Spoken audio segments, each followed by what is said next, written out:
Hello दोस्तों, आज एक नई वैकेंसी के साथ आप लोगों के सामने फिर से प्रस्तुत हुआ हूँ। छत्तीसगढ़ के वन विभाग के द्वारा वन रक्षक के पद पर सीधी भर्ती हेतु विज्ञापन जारी किया गया है। दोस्तों, अगर आप इस चैनल पर नए हैं तो प्लीज़ जल्दी से जल्दी सब्सक्राइब कीजिए और बेल आइकन को प्रेस कीजिए ताकि हर वैकेंसी की जानकारी आपको सबसे पहले मिले। तो चलिए वीडियो में आगे बढ़ते हैं। तो दोस्तों, वन विभाग के द्वारा वन रक्षक के पद पर विज्ञापन जारी किया गया है, जिसमें ऑनलाइन आवेदन करना होगा आपको। और यह आवेदन की प्रक्रिया जो है 12 दिसंबर 2021 को दोपहर 12 बजे से शुरू हो जाएगी और 31 दिसंबर 2021 को रात को 12 बजे तक चलेगी।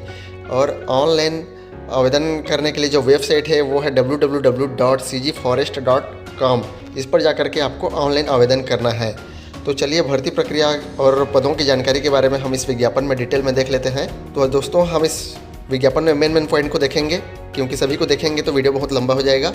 तो सबसे मेन पॉइंट है, आवेदन जो करना है ऑनलाइन आवेदन वह केवल चयनित एक वन मंडल हेतु भरा जा सकेगा। मतलब छत्तीसगढ़ में जितने भी वन मंडल हैं उनमें से किसी एक वन मंडल हेतु ही आवेदन कर सकते हैं।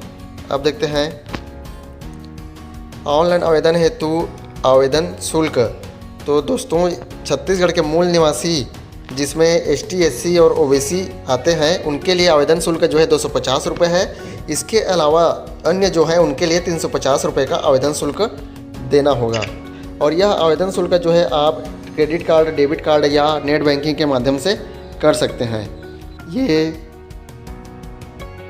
पूरा वैकेंसी की जानकारी है, कितने कितने पद हैं, कौन कौन सा वन मंडल है ना, किस वन मंडल में कितना कितना पोस्ट है, ये सब डिटेल में इस PDF में दिया गया है। यह PDF मैं अपने टेलीग्राम ग्रुप में डाल दूंगा। दोस्तों, अगर आप मेरे टेलीग्राम ग्रुप से नहीं जुड़े हैं तो इस वीडियो के डिस्क्रिप्शन में हमारे टेलीग्राम ग्रुप का लिंक दिया हुआ है। उस लिंक के द्वारा आप हमारे टेलीग्राम चैनल से जुड़ सकते हैं, जिसमें आपको यह PDF प्राप्त हो जाएगा।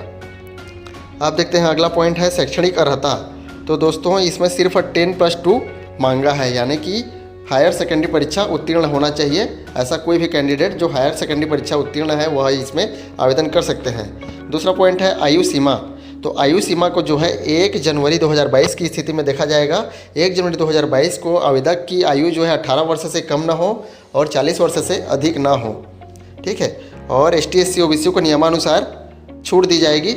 वेतन जो है 5,200 से 20,200 और ग्रेड वेतन 1,900, यह लेवल 4 का वेतन है, ठीक है। सीधी भर्ती के पदों पर चयनित समस्त वन रक्षकों को 3 वर्ष की परीक्षा अवधि में नियमानुसार स्टाइपेंड देय होगा।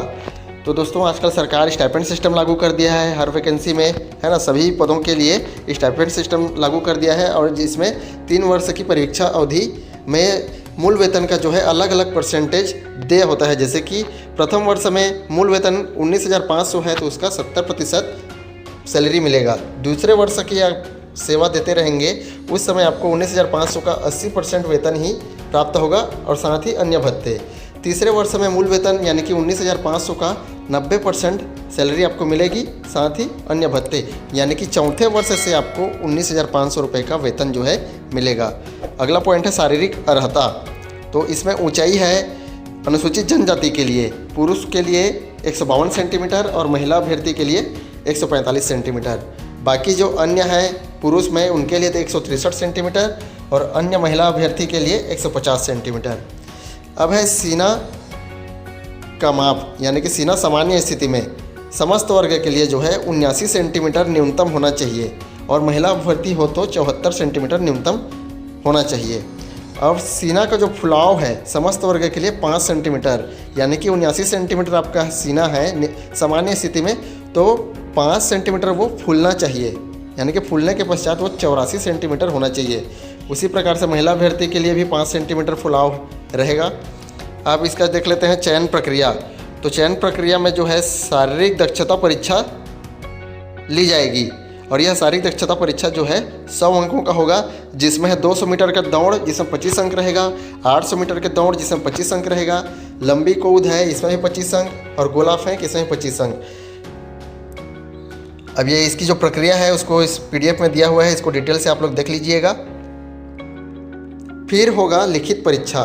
तो शारीरिक दक्षता परीक्षा को जो पास कर लेंगे, है ना, इसमें एक पॉइंट और है कि शारीरिक दक्षता परीक्षा को पास करने के लिए 60% अंक प्राप्त करना अनिवार्य है अनारक्षित वर्ग के लिए। उसी प्रकार से 50% अंक प्राप्त करना अनिवार्य है ST, SC और OBC के लिए। फिर होगा लिखित परीक्षा। तो शारीरिक दक्षता परीक्षा में जो पास हो जाएंगे उनका मेरिट लिस्ट बनाया जाएगा और मेरिट लिस्ट के हिसाब से जितने पद हैं उस पद के 15 गुना अभ्यर्थी को लिखित परीक्षा में बैठने की अनुमति होगी, है ना। जैसे कि 100 पद हैं तो टोटल 1500 अभ्यर्थी ही लिखित परीक्षा में बैठ सकते हैं। और यह परीक्षा जो है 2 घंटे की होगी और 100 अंकों का होगा, ठीक है, जिसमें सामान्य ज्ञान, बुद्धि क्षमता, विश्लेषण क्षमता, अंकगणित, इन सब के संबंधित प्रश्न पूछे जाएंगे जो कि वस्तुनिष्ठ प्रकार का होगा। फिर है अगला पॉइंट बोनस अंक, जो NCC का सर्टिफिकेट जिनके पास हो और खेलकूद का प्रमाण पत्र, इन सब में उनको बोनस पॉइंट भी दिया जाएगा। फिर अगला पॉइंट है चयन सूची। अब शारीरिक दक्षता परीक्षा और लिखित परीक्षा एवं बोनस अंक के आधार पर चयन सूची तैयार की जाएगी। फिर अगला पॉइंट है पैदल चालन।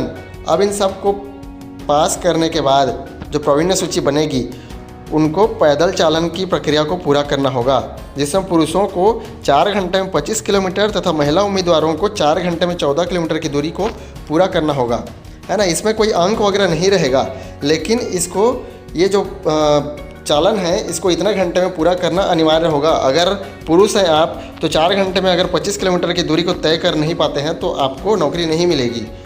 उसी प्रकार से अगर आप महिला अभ्यर्थी हैं तो 4 घंटे में 14 किलोमीटर का सफ़र पूरा नहीं कर पाते हैं पैदल चालन में, तो आपको ये नौकरी नहीं मिलेगी। उसी प्रकार है नियम तथा शर्तें, इसको आप लोग पढ़ लीजिएगा। तो दोस्तों आज के वीडियो में बस इतना ही, मिलते हैं अगले वीडियो में, तब तक के लिए जय हिंद, जय।